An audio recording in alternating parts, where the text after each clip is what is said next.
수요일 저녁 예배 하나님 앞에 드리겠습니다.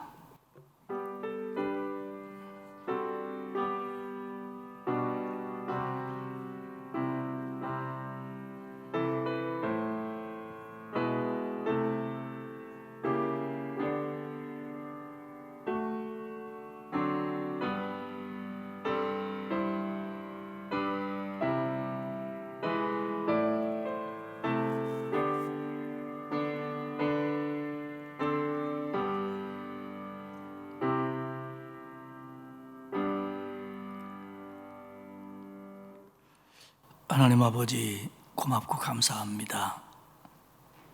예배 후 3일 동안도 지켜주시고 오늘 수요일 저녁 맞이해서 예배당에 나와 그리고 가정에서 다시 한번 예배 드릴 수 있도록 불러주셨으니 고맙습니다. 우리가 이 예배에 정성을 다할 수 있도록 은혜 내려주시고 하나님 기뻐 받으시고 우리 모두에게 은총을 더하여 주옵소서. 감사드리며 예수님의 이름으로 기원하옵나이다. 아멘. 찬송가 453장 부르고 조향빈 권사님께서 기도 인도하시겠습니다. 453장입니다.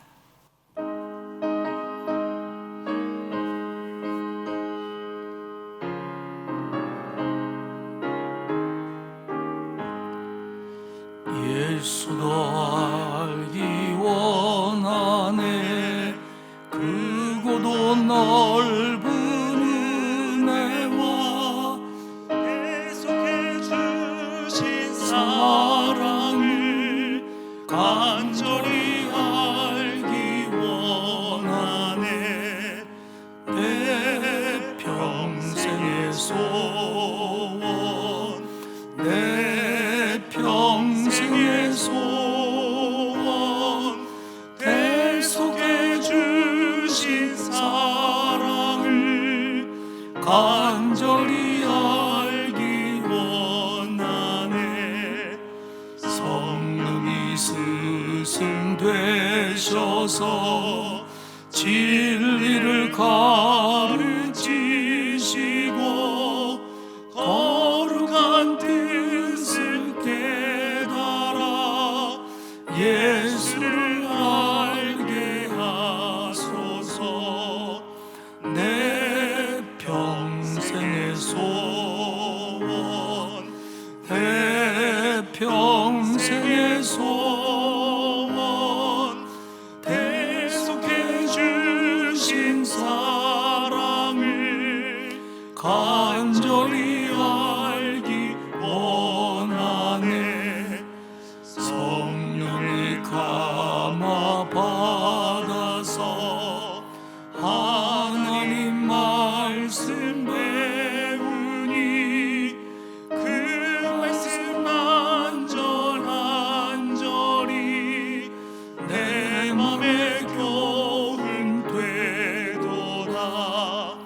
내 평생의 소원, 내 평생의 소원, 계속해 주신 사랑을 간절히 알기 원하네. 예수가 계신 보좌는 영광에 들려 있도다. 평화의 왕이 오시니 그 나라 왕성하도다. 내 평생의 소원, 내 평생의 소원, 계속해 주신 사랑을 간절히 알기 원하네. 할렐루야. 거룩하신 주께서 이 수요 예배에 우리를 예배자로 부르신 그 은혜에 감사드립니다.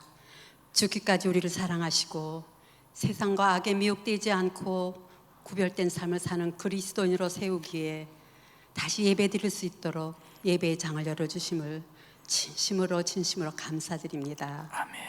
비록 지금은 적은 숫자의 성도들만 예배드리지만 모든 성도님들 함께 모여 기쁨으로 감사함으로 예배드릴 수 있는 날을 속히 허락해 주시길 원합니다. 아멘. 그동안 비대면 예배를 핑계로 현실에 안주하고 편안함과 안일함에 갇혀서 영적으로 나태해진 부끄러운 모습으로 주님 앞에 섰습니다. 말씀에 대한 깨달음도 없었고 찬양에는 영혼이 실려 있지 않고 감사조차 잊어버린 시간을 보냈음을 이 시간 고백합니다.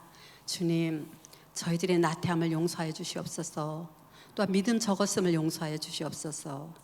이 시간 말씀으로 그동안 굳어졌던 심령을 회복시켜 주셔서 항상 영적 긴장감을 갖고 믿음의 삶을 살도록 이끌어 주시길 간절히 간구합니다. 아멘. 사랑의 주님, 이 나라 이 백성을 불쌍히 보시옵소서. 이 땅 고쳐 주시옵소서.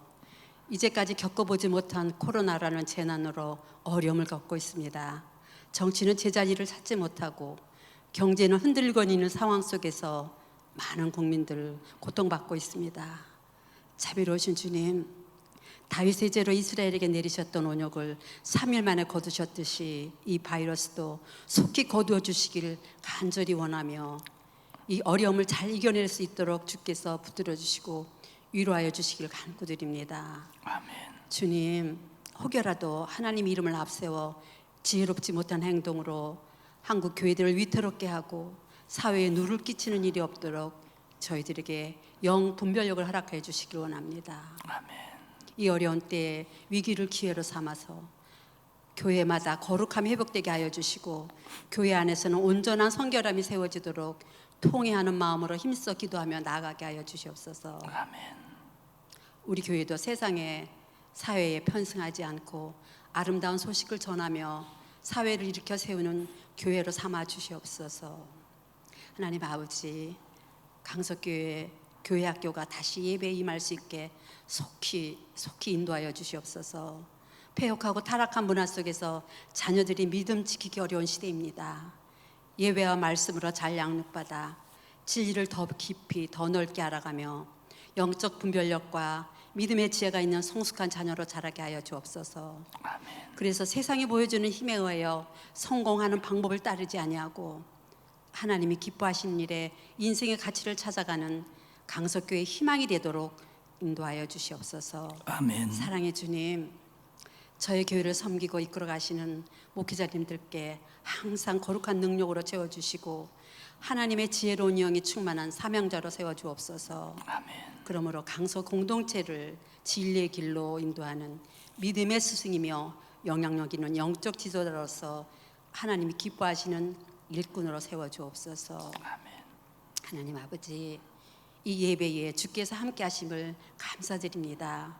귀한 목사님 성령의 인도하심 따라 말씀 전하실 수 있도록 강건하게 붙잡아 주시고 저희들에게는 들을 수 있는 길을 열어주시옵소서. 아멘. 전도서의 지혜의 말씀이 내 영혼을 새롭게 하며 나의 삶을 주장하게 하셔서 하나님과의 거룩한 교제가 이루어지도록 성령 충만케 하여 주시옵소서. 이 시간에도 마음의 상처와 삶의 고단함으로 또 육신의 아픔으로 병상에서 고통받고 있는 교우들이 많이 있습니다. 주께서 친히 찾아가 주시고 주님의 능력의 손길로 치료하여 주시고 위로하여 주시기를 간절히 간구하며 내게 생명 주신 예수 그리스도 이름으로 기도드렸습니다. 아멘.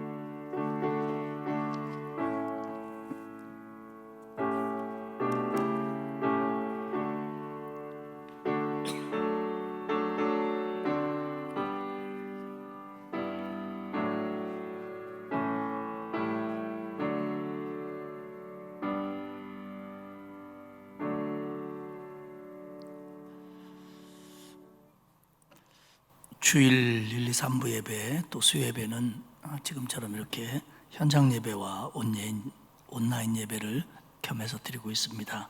새벽 기도에도 이 자리에서 현장 예배로 드립니다. 사실 다음 주가 명절 주가 아니고 그래서 수요 예배를 그냥 드려왔던 것처럼 온라인으로만 할까 하는 고민도 있었습니다. 그런데 또 이게 어떤 상황이 올 줄 모르고 현장에서 예배 드릴 수 있는 날이 단 하루라도 있으면 예배 드리는데 최선을 다해야겠다, 그런 마음으로 드리고 있고요. 다음 주간에도 연휴지만 새벽 기도회, 수요 예배 모든 거 다 정상적으로 진행을 하겠습니다. 뭐 여러분들이 어디를 가신다든지 또 오실 상황이 안 된다든지 그러면 여러분 형편대로 하시면 되고, 교회에서는 새벽 기도도 수요일도 몇 분이 모이든지 간에 일단 모든 예배들을 정상적으로 다음 주도 진행을 하겠습니다. 그러니까 그렇게 알고 기도해 주시기 바랍니다. 지난주일에 그 강석교회 공동 기도문을 조금 수정을 해서 다시 나눠드렸습니다. 여러분들 대부분 받으셨을 텐데 받지 못한 분들은 나가면서 가져가시면 되고요. 그것에 의해서 낮 12시에 혹은 여러분이 마음으로 정한 하루 중 어떤 시간에 빠지지 말고 함께 기도해 주시기를 부탁을 드리겠습니다. 청년 예배는 돌아오는 주일부터 현장에서 예배를 드리도록 하겠습니다. 하나님의 말씀은 전도서 11장입니다. 제 성경으로는 958페이지고요. 전도서 11장 1절에서 마지막 절인 10절까지 저하고 여러분이 한 절씩 교독하겠습니다. 전도서 11장입니다. 너는 내 떡을 물 위에 던져라. 여러 날 후에 도로 찾으리라. 7에게나 8에게 나눠 줄지어다. 무슨 재앙이 땅에 임할는지 내가 알지 못함이니라. 구름에 비가 가득하면 땅에 쏟아지며 나무가 나무로나 북으로나 쓰러지면 그 쓰러진 곳에 그냥 있으리라. 풍세를 살펴보는 자는 파종하지 못할 것이요 구름만 바라보는 자는 거두지 못하리라. 바람의 길이 어떠함과 아이벤 자의 태에서 뼈가 어떻게 자라는지를 내가 알지 못함 같이 만사를 성취하는 하나님의 일을 내가 알지 못하느니라.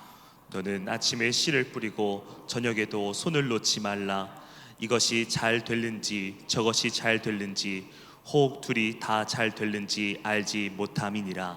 빛은 실로 아름다운 것이라 눈으로 해를 보는 것이 즐거운 일이로다. 사람이 여러 해를 살면 항상 즐거워할지로다. 그러나 캄캄한 날들이 많으리니 그 날들을 생각할지로다. 다가올 일은 다 헛되도다. 청년이여 내 어린 때를 즐거워하며 내 청년의 날들의 마음에 기뻐하여 마음에 원하는 길들과 내 눈이 보는 대로 행하라. 그러나 하나님이 이 모든 일로 말미암아 너를 심판하실 줄 알라.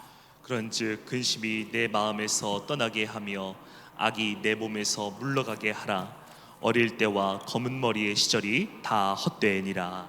아멘. 전도서가 우리에게 말하고 있는 것은 너희들은 인생에 대해서 잘 모르고 있다라는 얘기입니다. 혹은 너희들은 너희들의 삶에 대해서 잘못 알고 있다, 오해하고 있다, 이런 얘기를 우리에게 해주고 있습니다. 그렇기 때문에 너희들이 인생에 대해서 잘 모른다는 걸 알고 완벽할 수는 없지만 인생에 대해서 좀 더 잘 알아서 행복하고 의미 있는 인생을 살아라 라는 것이 전도서가 우리에게 말해주고 있는 큰 부분입니다. 신앙은 행복과 의미가 있어야 됩니다. 살아가는 동안 기쁨이 있어야 되고요, 행복이 있어야 되고요, 그리고 하나님 앞에 서는 날 칭찬받아야 됩니다. 그러니까 아무리 인생을 살면서 행복했다고 할지라도 하나님 앞에 서는 날 구원받지 못하고 책망받는다면 그건 의미 없는 인생이 되는 겁니다. 우리 구원받은 성도들은 하나님 앞에 서는 날 칭찬받을 겁니다.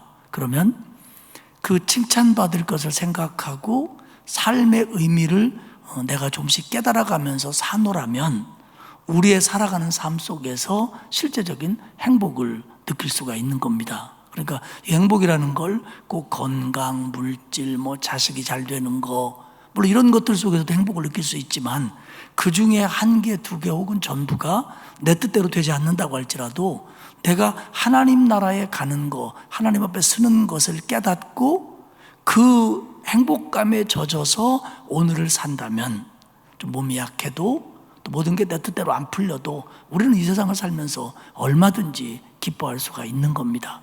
그렇기 때문에 인생이라고 하는 것이 어떻게 가고 마무리가 어떻게 된다는 것을 분명히 깨달아서 사는 동안 기쁨을 누리고 하나님 앞에 서는 날 칭찬받는 인생이 되도록 해라.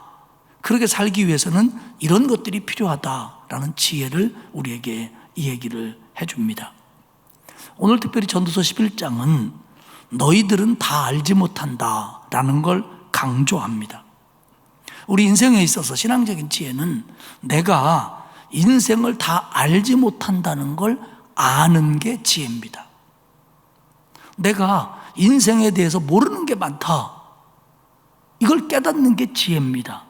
그런데요, 우리가 알아야 될 건 뭐냐면 내가 인생에 대해서 알지 못한다는 사실을 안다고 해서 내가 인생에 대해서 아는 건 아닙니다.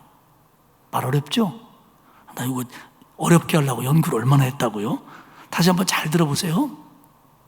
내가 알지 못한다는 사실을 알게 되었다고 하더라도 내가 그 알지 못한 내용을 아는 건 아니라는 겁니다. 다시 말하면 이런 거예요. 문제가 나왔는데 그 문제를 보니까 내가 해답을 모르겠는 거예요.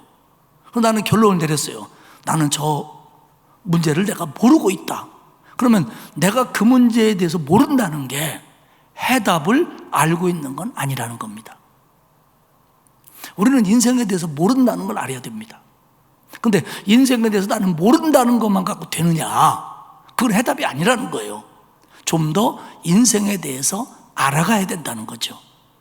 그래서 그 부분에 대해서 알고 있는 분이 말씀해 주시는 거에 귀를 기울여야 되고 그 말씀에 순종해야 하는 겁니다. 저도 여러분들은 잘 모르겠지만 오늘을 태어나서 처음 살아봤어요. 깜짝 놀랐어요. 2020년 9월에 어느 수요일을 처음 살았는데 어제부터 오늘 아침까지 제가 다 얘기는 못하지만 속 무지하게 썩을 일이 하나 있었어요. 이런, 물론 그보다 더 속상한 일도 있었고 더 걱정스러운 일도 있었겠지만 저한테 오늘은 이런 날은 처음이에요. 뭐 굉장히 나빴다 그런 뜻이 아니라 이런 날을 내가 오늘 처음 살아봤단 말이에요.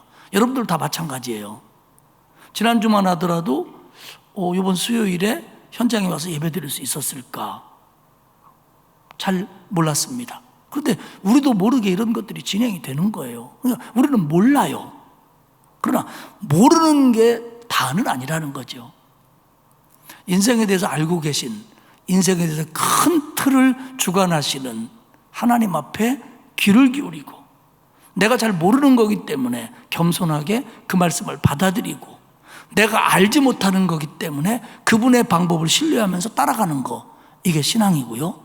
그 신앙이 바르면 바를수록 우리의 하루하루의 삶은 행복하다는 걸 믿으시기를 축복합니다. 내가 모르고 있다는 걸 인정해야 돼요. 사실 내가 인생에 대해서 안다라고 착각하면 인생에 대해서 얘기해 주시는 하나님의 말씀이 싱겁습니다. 사실 누군가가 나한테 무슨 얘기를 하는데 내가 금방 들은 얘기, 다 알고 있는 얘기 해주면 그거 듣는 거 되게 싱겁잖아요. 재미도 없고. 우리는 하나님 말씀을 들을 때마다 이 분야에 대해서 나는 모르고 있다, 혹은 내가 알고 있는 건 부족하다, 그런 마음으로 하나님 말씀에 귀를 기울여야 됩니다. 꼭 설교에만 그런 게 아니라 성경을 읽을 때도 마찬가지입니다. 하루하루를 살아갈 때도 마찬가지 태도여야 합니다. 그래야 우리의 인생이 알차질 수 있고 이런 것들이 쌓여지면서 신앙의 성숙으로 나아갈 수 있다라고 하는 겁니다. 11장에서는 알지 못한다, 내가 알지 못한다를 강조합니다. 2절에 보면 무슨 재앙이 땅에 임할지 내가 알지 못함이니라 말씀했고요. 5절에 보면 만사를 성취하시는 하나님의 일을 내가 알지 못하느니라 이렇게 얘기합니다. 6절에 보면 이것이 잘 될는지 저것이 잘 될는지 혹 둘이 다 잘 될는지 알지 못함이니라. 우리가 알지 못한다는 걸 계속 주지시키고 있어요. 너는 모르고 있다. 너는 모르고 있다. 그러니 이렇게 해야 된다라는 겁니다. 우리 인생, 저도 보기에는 한 50대로 보이지만 60년을 살았어요. 60년 이상을. 그런데 잘 모릅니다.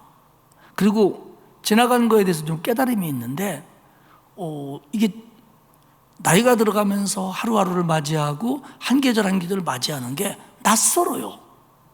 낯설어요, 참.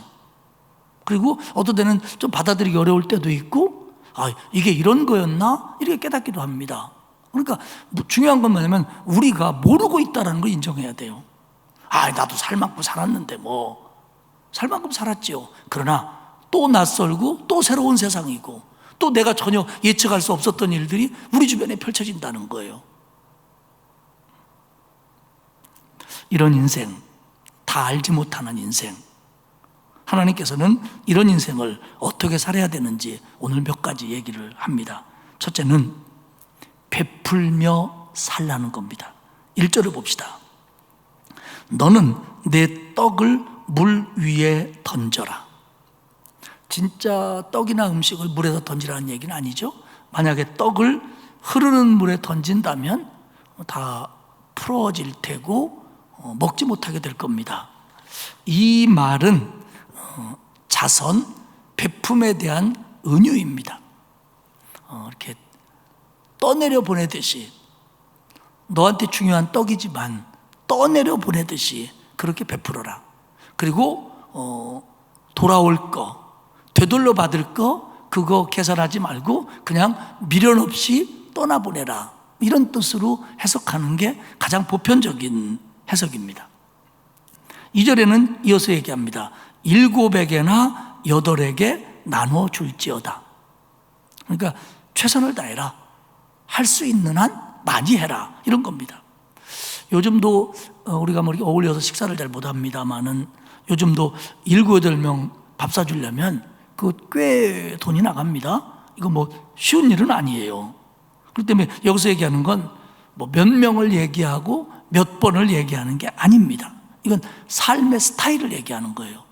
이렇게 베풀며 나눠주며 살아라. 그래서 이렇게 물 위에 떡을 흘려보내듯이 또 할 수 있는 한 많이 해라. 근데 오늘 성경은 그렇게 해야 될 이유를 분명히 얘기합니다. 첫 번째 이유는 뭐냐면 2절입니다. 무슨 재앙이 땅에서 임할는지 내가 알지 못함이니라. 삶의 스타일이 베풀지 못하고 나눠주지 못하고 드리지도 못하고 아끼고 인색하고 나밖에 모르고 살았는데 갑자기 재앙이 임해가지고 날아가 버린다는 거예요. 우리가 착각하지 말아야 될 것은 나밖에 모른다고 하는 것이, 왜 내가 나밖에 몰라? 내 남편도 알고 내 아내도 알고 내 자식도 아는데, 여러분, 내 아내, 내 자식, 내 남편은요 나입니다. 나. 그거밖에 모르는 건 나밖에 모르는 거예요. 물론 집안에서 또 저밖에 모르는 놈도 있지만 적어도 우리가 나밖에 모른다고 할 때는 내가 아끼고 있는 것들, 아내, 남편, 자식, 손주, 그런 정도만 생각하고 거기에만 내 마음과 물질과 정성을 쓴다라고 하는 건 사실은 나밖에 모르는 겁니다. 그걸 가지고 나는 다른 사람도 생각해, 누구, 우리 손녀, 이건 말이 안 되는 거예요. 한번 이 전도서가 쓰여질 때로 돌아가 봅시다. 얼마나 재앙이 많습니까? 갑자기 전쟁이 일어나는 거예요. 지금은 전쟁을 감시도 하고 예측도 하고 어느 군대가 어느 쪽으로 움직였다 다 이렇게 위성을 통해서 보지만 이때는 아무것도 모르는 겁니다. 어느 날 자고 있는데 갑자기 도둑대가 달려들거나 이방족이 쳐들어와 가지고 난리치고 다 뺏어가고 죽이고 약탈하고 이런 게 비일비재했을 때입니다. 그렇게 아꼈는데 어느 날 다 날아가 버리는 거예요.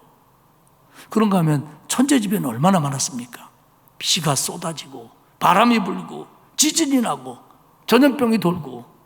아니, 지금도 우리가 전 세계가 코로나19 하나를 감당 못 해가지고 아주 전전긍긍하고 있는데 이때는 오죽이나 했겠습니까? 물론 이렇게 센 놈은 없었겠지만. 코로나19 전후로 한번 돌아가 봐봐요.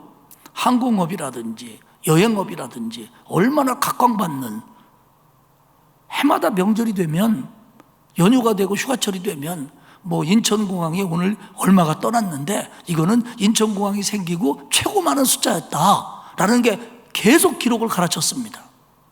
이렇게 잘 됐어요. 그런데 오늘 뉴스 자막에 딱 보니까 오늘 여행업체가 900개가 폐업을 했답니다. 코로나 일어나고 900개가. 거기에 딸린 식구가 얼마겠어요? 아무도 예측하지 못했어요. 계속 잘 될 줄 알았어요. 그런가 하면 그 옛날, 지금도 그렇습니다만 갑자기 자신이 죽게 되는 거예요. 그렇게 아꼈는데. 이런 말이 있습니다. 강단에는 좀 안 어울리는 건데, 아끼다 응가된다, 이런 말이 있어요. 예. 과도하게 아끼다 사용도 못하고 응가가 돼버린다는 거예요. 오늘 하나님은 얘기합니다. 네가 나눠줄 줄 모르고 너밖에 모르고 살다가 어느 날 재앙이 임할 줄, 어느 날 네가 인생이 끝날 줄 너는 모르지 않냐. 두 번째 이유가 있습니다. 그건 1절입니다. 여러 날 후에 도로 찾으리라. 말은 안 맞아요. 왜냐하면 떡을 물에 흘려보냈는데 그 떡이 여러 날 후에 나한테 돌아온다는 거예요. 물론 은주지요. 이게 뭡니까? 하나님이 기억하신다는 거예요. 하나님이 갚아주신다는 거예요. 하나님이 복을 주신다는 거예요. 물론 내가 베풀었던 어떤 사람이 잘 되어서 그 사람이 정말 나한테 그 떡을 다시 갖고 올 수도 있어요. 하지만 이것조차도 하나님이 하시는 일이고요. 여러 날 후에 하나님이 복을 주신다. 금방 베풀었다고 금방 돌아오는 거 아니다. 그러니까 그 생각하지 말고 주라는 거잖아요. 물에다 흘려보내듯이 주라는 거잖아요. 이거 주면은 저 사람이 나한테 이렇게 하겠지, 이런 계산하지 말라는 거예요. 여러 날 후에, 내가 알지 못했을 때에, 내가 생각지도 못하는 날에, 세월이 흐른 후에, 혹은 하나님의 계산 방법은 내가 흘려보낸 걸 내 아들이, 내 손주가 받을 수 있습니다. 아브라함의 복이 이삭에게로, 그것이 야곱에게로, 요셉에게로 내려가잖아요. 그러니까 보면 정말 신실했던 믿음의 사람들, 그들의 자손들이 복을 받습니다. 근데 어떤 사람은 기도를 굉장히 열심히 하고 굉장히 충성했는데 아들이 안 풀리는 것 같아, 딸이 잘 안 되는 것 같아. 그럴 수 있습니다. 그것도 알지 못합니다, 우리가. 그런데 그걸로 끝나는 게 아니에요. 여러 날 후에, 그 다음 때에 어떻게 될지 모르는 거예요. 그러니까 너는 이걸 모른다. 하나님이 어느 때 너에게, 어느 때 너와 관련된 사람에게 어떤 복을 줄지 너는 모르지 않냐. 그러니 내가 시키는 대로 해라. 7에게 나눠주고 8에게 베풀며 살아라. 그러면 여러 날 후에 도로 찾을 것이다. 이겁니다, 여러분. 우리가 세상을 살면서 너무 막 분수도 없이 사는 거 옳지 않지요. 사람이 자신을 위해서 사는 것만큼 또 소중한 가치가 어디 있습니까? 솔직히 말을 어떻게 하든 간에 우리는 다 나 자신을 귀하게 여깁니다. 그러나 하나님 말씀하시는 거예요. 흘려보내고 7에게 나눠주고 할 수 있는 한 그렇게 살아라. 그러면 어느 날 재앙이 임할지 모르는 세상에서 여러 날 후에 도로 찾게 해주겠다, 얘기를 하시는 겁니다.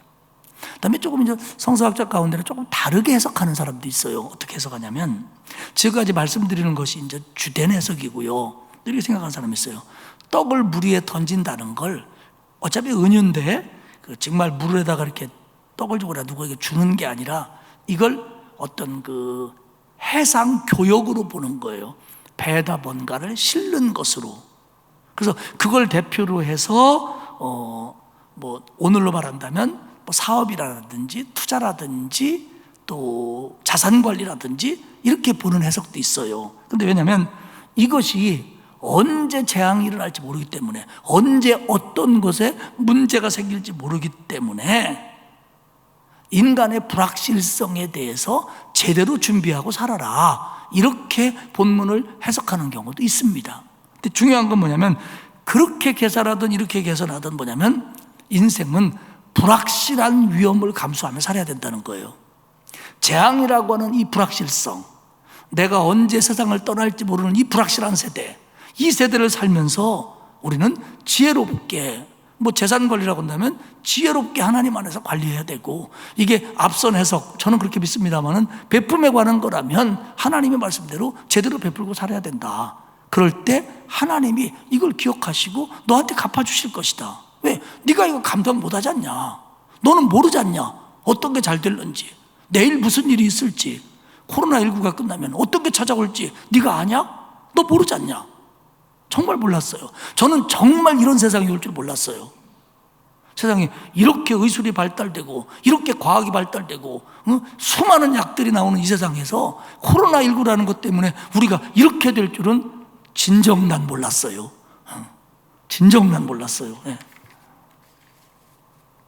하나님은 두 번째 얘기를 하십니다. 오늘 본문에서 열심히 살아라는 겁니다. 열심히 살아라. 전도서가 강조하는 것 가운데 하나가 뭐냐면 불확실성입니다. 인생은 불확실한 거 맞아요. 불확실하니까, 불확실하다고 그래서 위축되고, 또 불확실하다 보니까 너무 계산을 해보는 거예요. 이 불확실하니까 조금이라도 좀 피해를 좀 줄여보려고, 그러다 보니까 지나치게 계산하다 보니까 답이 안 나오는 거예요. 그래서 위축되고 손을 놓고 마는 거죠. 그러지 말라는 겁니다.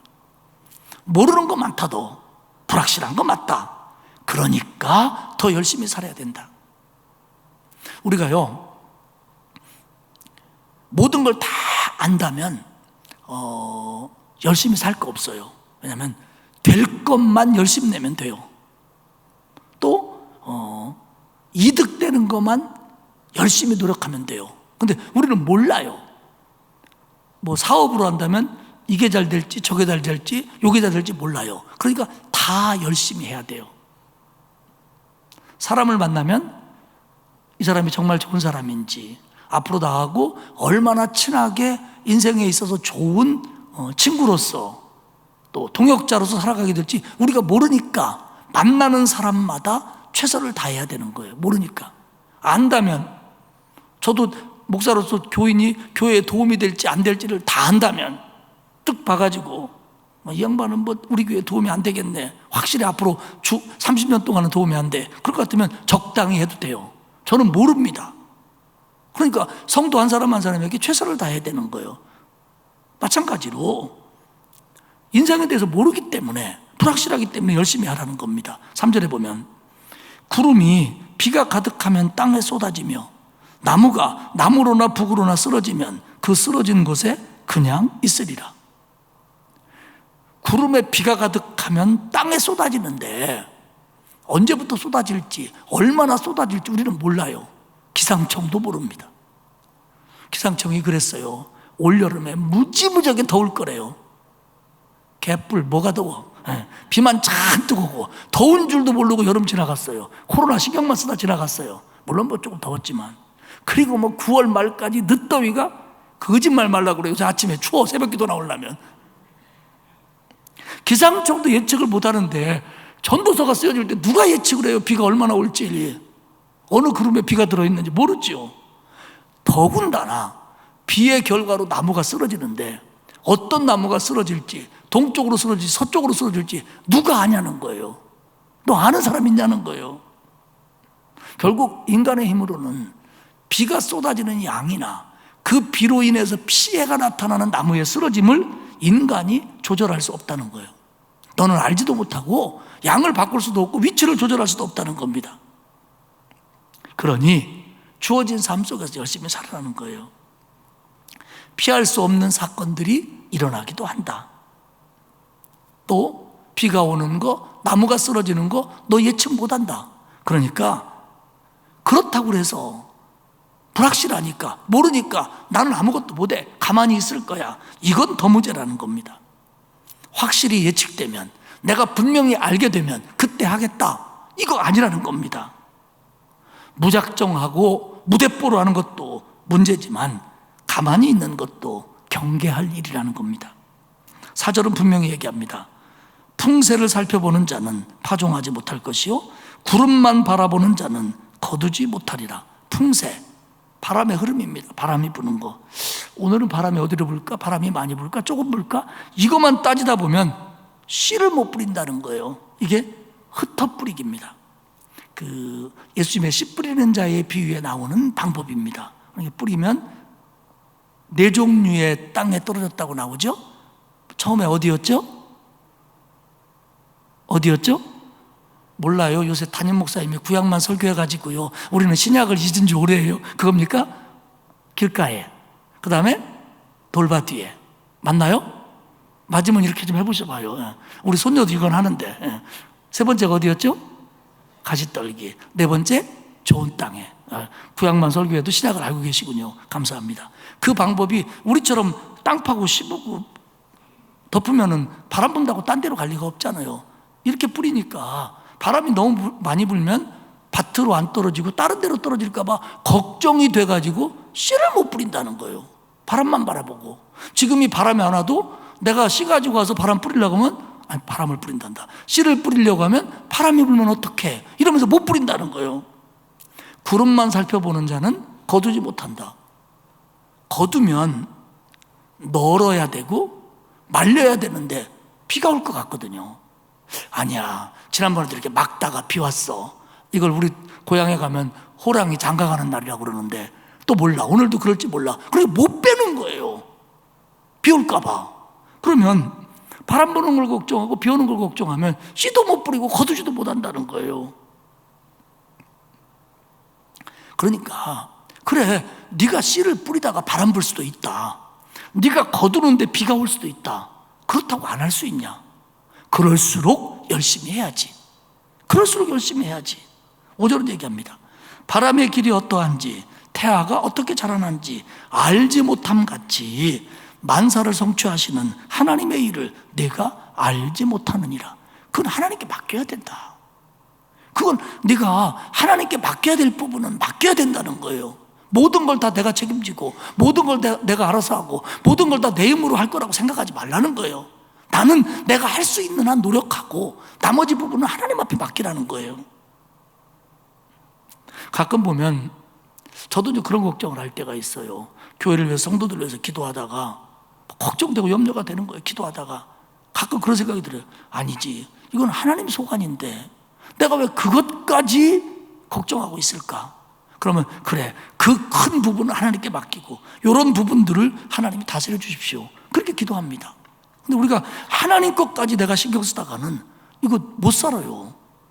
씨도 못 뿌리고 거두지도 못하고 아무 일도 못합니다. 그러면서 6절에 얘기합니다. 너는 아침에 씨를 뿌리고 저녁에도 손을 놓지 말라. 두 가지 해석이 가능합니다. 하나는 아침에 씨를 뿌렸는데 이게 불확실한 것 같은 거예요. 그러면 저녁에 다시 뿌리라는 겁니다. 다른 해석은 아침부터 저녁까지 열심히 뿌리라는 겁니다. 어떤 것도 상관없습니다. 근면성을 강조하고 열심을 강조하는 거예요. 어느 때가 좋은 때일지 모르니까 아침에 뿌리고 저녁에도 뿌려라. 어떤 것이 잘 될지 모르니까 하루 종일 열심히 해라. 이것이 잘 될는지 저것이 잘 될는지 둘 다 잘 될는지 너는 알지 못함이니라.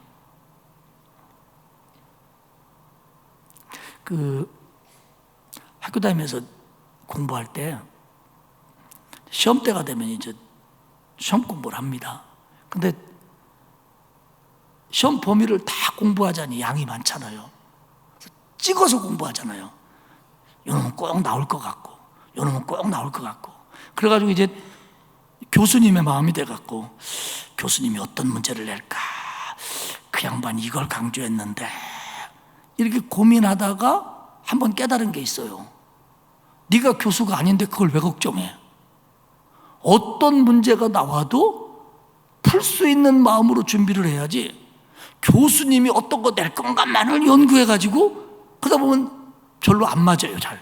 왜냐하면 제가 교수가 아니니까. 어떤 문제가 나올지 모르기 때문에 범위 내에서 모든 걸 공부해야 되는 거예요. 그 얘기입니다. 그러니까 요거 나오겠지 하고 그거만 공부할 게 아니라 어떤 문제가 나올지 모르니까 다 공부하라는 거예요. 아침부터 저녁까지. 그러니까 공부 잘하는 애들은 공부를 해도 할 것이 한없이 밀려 있고요. 공부 못하는 애들한테 물어보세요. 너 공부 안 하냐? 그럼 뭐라 그래요? 다 했다 그래요. 다 했다고. 그러다가 라면이나 끓여달라고. 놀고 먹으라는 얘기도 아니고 될 대로 되라 하라는 것도 아니에요. 열심히 하라는 겁니다. 솔직히 말하면 인생은 재능대로 성공하는 건 아닙니다.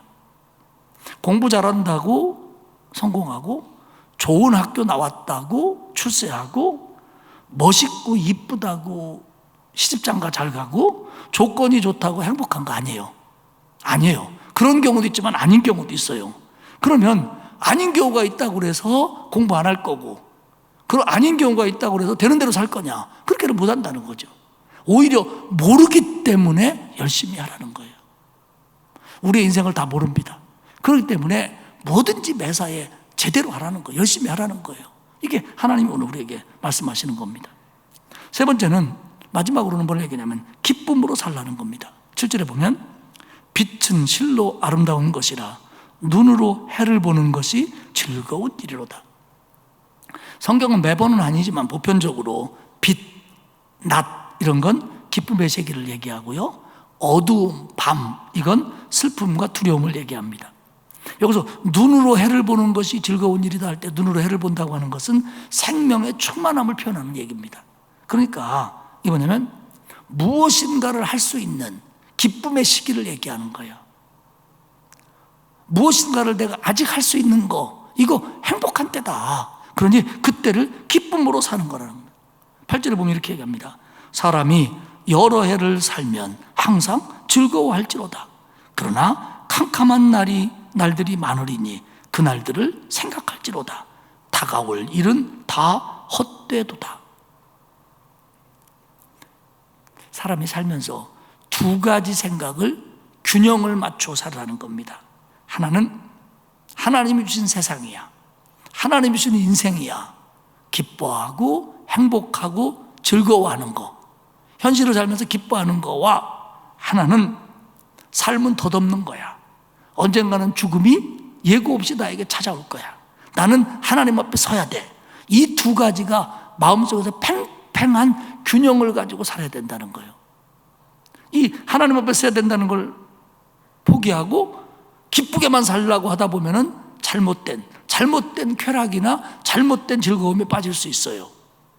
그리고 하나님 앞에 서야 된다는 것만 강조하고 삶의 기쁨을 놓치면 세상 사는 게 허무하고 니힐리즘에 빠지게 되고, 그리고 정말로 맨날 내천자만 그려야 되고 삶에 기쁨이 없는 거예요. 하나님이 원하시는 건 그거 아닙니다. 이 두 가지가 균형이 맞으라는 거예요. 열심히 살고 즐겁게 살고 기쁘게 살고 행복하게 살아라. 그러나 그게 다가 아니다. 언젠가 하나님 앞에 서야 된다. 곧 온다. 덧없이 온다. 이 두 개가 내 삶 속에서 균형을 이루어야 된다는 거예요. 그래야 진짜 바른 신앙이 된다는 겁니다. 캄캄한 날이 올 거라고, 나 언젠가 죽을 텐데 뭐, 이렇게 그걸 너무 허무하게만 생각하지 말고 오늘을 살아야 되고, 오늘을 사는데 빠져갖고 천년 만년 살 것처럼 착각하지 말라는 거예요. 이게 너는 인생을 모른다. 언제 하나님이 너를 부를지 모르기 때문에 이 두 가지 균형을 잘 맞추면서 살으라는 거예요. 하나님이요, 이것만 생각하라고 얘기도 안 하세요. 사실은 이걸 염두에 두고 하나님이 주신 날들을 기쁘게 살으라는 겁니다. 말씀을 정리하겠습니다. 9절 10절은 청년의 때와 관계가 있기 때문에 다음 장에 다루도록 하겠습니다. 오늘 본문은 얘기합니다. 인생은 불확실하다. 너는 모른다. 그리고 덧없다. 예측이 잘 안 될 거다. 그게 맞다. 그러니 아는 내가 말해주마. 이렇게 살아라. 첫째, 베풀며 살아라. 최선을 다해서 떠나보내듯이 살아라. 그러면 하나님이 기억하시고 여러 날 후에 도로 찾게 해주실 것이다. 두 번째는 열심히 살아라. 비 걱정, 바람 걱정하는 사람은 농사 못 짓는다. 그건 하나님 소관이다. 너무 두려워하지 말고, 너무 계산만 하지 말고, 너무 걱정만 하지 말고 하나님께 맡길 건 맡기고 열심히 살아라. 그게 복된 인생이다. 마지막으로는 기쁘게 살아라. 덧없는 거 맞다. 어느 순간에 허무한 거 맞다. 그러나 하나님이 주시는 순간순간 해 아래 살고 있다는 것이 기쁨이라는 걸 알아라. 거기서 하나님이 주신 작은 즐거움들을 누려라. 그러나 거기 빠지지 마라. 너는 언젠가 하나님 앞에 서야 된다. 그렇다고 해서 하나님 앞에 쓸 것만 생각하고 뭐 이러고 살지는 말아라. 지금 너에게 생명을 줬다는 건 하나님이 너에게 기쁨을 주시는 거다. 이 균형을 맞춰라. 오늘 이렇게 본문은 이야기를 합니다. 사랑하는 여러분, 살 만큼 살았는데도 잘 몰라요. 정말 모르는 게 인생입니다. 특별히 예측이 안 돼요. 가늠이 안 됩니다. 사실은 뭐 보편적인 건 예측할 수 있지만 정확하지 못해요. 그렇기 때문에 우리는 신앙 안에서 그건 하나님께 맡기고 나는 오늘의 순간, 여러분 코로나19가 끝나면 나는 어떡할 거야, 그 생각하지 말아요. 왜냐하면 어떻게 될지 몰라요. 그냥 코로나19 속에서 나는 어떻게 할 건가. 나 코로나19 끝나면 이제 교회 열심히 다닐 거야. 그럴 거 없어요. 코로나19 속에서 신앙생활 열심히 하는 게 중요해요. 그 나름대로. 이게 지혜입니다. 오늘도 저도 여러분도 또 시작되는 하루하루의 삶 속에서 내가 모르는 걸 인정하고 내 생각이 다 맞는 거 아니라는 걸 인정하고 정말 하나님께 맡기고 베풀고 열심히 기쁨으로 살아가는 저와 여러분들이 되시기를 주님의 이름으로 축복합니다. 하나님 감사합니다. 나도 이제 알 만큼 안다고 하는 착각에 빠지지 않도록, 아무것도 모르니까 난 아무것도 할 수 없다라고 하는 자포자기에 빠지지 않도록 오늘 우리에게 말씀해 주시니 고맙습니다. 예측할 수 없는 인생이고 되어질 일들을 알지 못하는 저희들이지만 하나님께 맡기고 우리는 하루하루 하나님의 뜻대로 살아가기 위해서 애쓰도록 도와 주옵소서. 나밖에 모르는 사람 되지 말게 하시고 열심히 살게 하시고 그리고 기쁘게 살 수 있도록 하나님 은혜를 베풀어 주옵소서. 하나님, 우리 성도들 가운데 너무 염려가 많고 삶의 짐이 무거운 성도들이 있습니다. 하나님, 맡길 수 있는 은혜를 베풀어 주옵소서. 믿음으로 산다고 하지만 세상에 너무 깊이 빠져 있는 성도들도 있습니다. 하나님, 깨닫도록 도와 주옵소서. 정말 코로나19라고 우리가 한 번도 상상해 보지도 못한 나날을 살고 있지만 이 모든 것들이 해결되는 것을 하나님께 맡기고 나는 하루하루 순간순간 영육간에 최선을 다하도록 도와 주옵소서. 감사드리며 예수님의 이름으로 기도합니다. 아멘. 549장 찬송하겠습니다.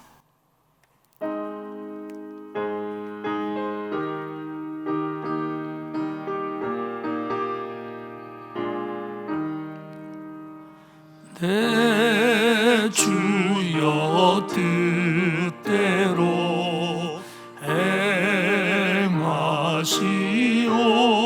행하시옵소서. 온 몸과 영혼을 다 주께 드리니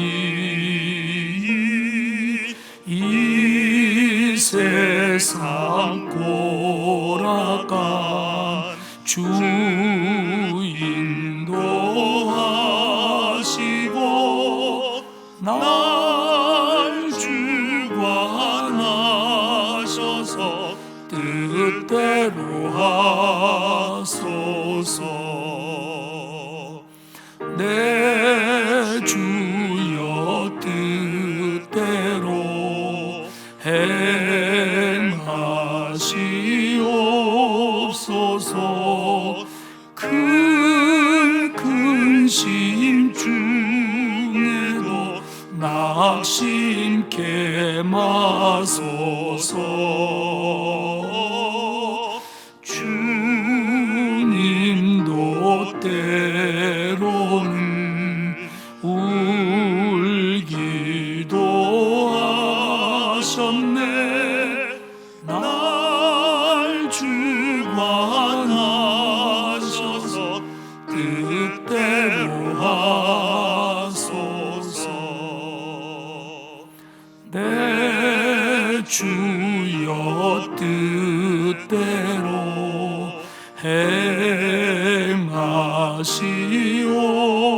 행하시옵소서.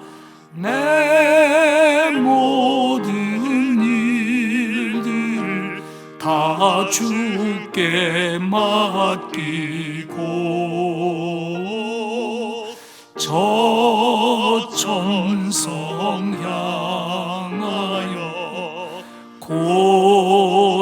고요히 가리니 살든지 죽든지 뜻대로 하소서.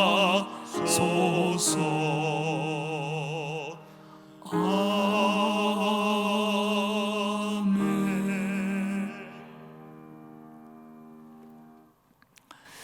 주님의 뜻에 맡길 건 맡기고 또 우리가 해야 될 것들은 또 열심히 하고 또 이 두 가지를 분별할 수 있는 지혜를 하나님께 구하면서 또 내일도 남은 한 주간도 승리하는 여러분 되시기를 축복합니다. 한 번 더 기도하겠습니다. 하나님 고맙습니다. 우리를 구원해서 하나님 자녀 삼아 주셔서 이렇게 어려운 때에도 소망 잃지 않고 하나님 붙들고 살게 하시니 감사합니다. 하나님, 우리를 긍휼히 여겨주사 이 어려운 때에 우리 온 성도들의 믿음이 흔들리지 않도록 도와주옵소서. 예배에 힘쓰고 개인 경건에 힘쓰므로 말미암아 고난 가운데 더욱더 튼튼해지는 믿음의 소유자들이 되도록 만들어 주옵소서. 하나님, 코로나19 사람의 힘으로만 해결할 수 없는 것인 줄 깨닫습니다. 하나님 도와주시고 하나님이 이 땅 고쳐 주옵소서. 우리 성도들 한 사람도 코로나19로 인해서 어려움 당하지 않도록 도와주시고 또 코로나19뿐만 아니라 크고 작은 질병으로 고통받는 자들에게 신유의 은혜를 내려주시어서 어려움이 겹치지 않도록 하나님 도와주옵소서. 남은 한 주간도 믿음 안에 살게 하시고 또 이제 명절 연휴가 다가오는데 가정에서 지혜롭게 그리고 정말 어려움이 없도록 하나님께서 기쁨의 은혜를 더하여 주옵소서. 돌아가는 발걸음도 지켜주실 줄 믿고 예수님의 이름으로 기도드리옵나이다. 아멘. 하늘에 계신 우리 아버지, 아버지의 이름을 거룩하게 하시며 아버지의 나라가 오게 하시며 아버지의 뜻이 하늘에서와 같이 땅에서도 이루어지게 하소서. 오늘 우리에게 일용할 양식을 주시고 우리가 우리에게 잘못한 사람을 용서하여 준 것 같이 우리 죄를 용서하여 주시고 우리를 시험에 빠지지 않게 하시고 악에서 구하소서. 나라와 권능과 영광이 영원히 아버지의 것입니다. 아멘.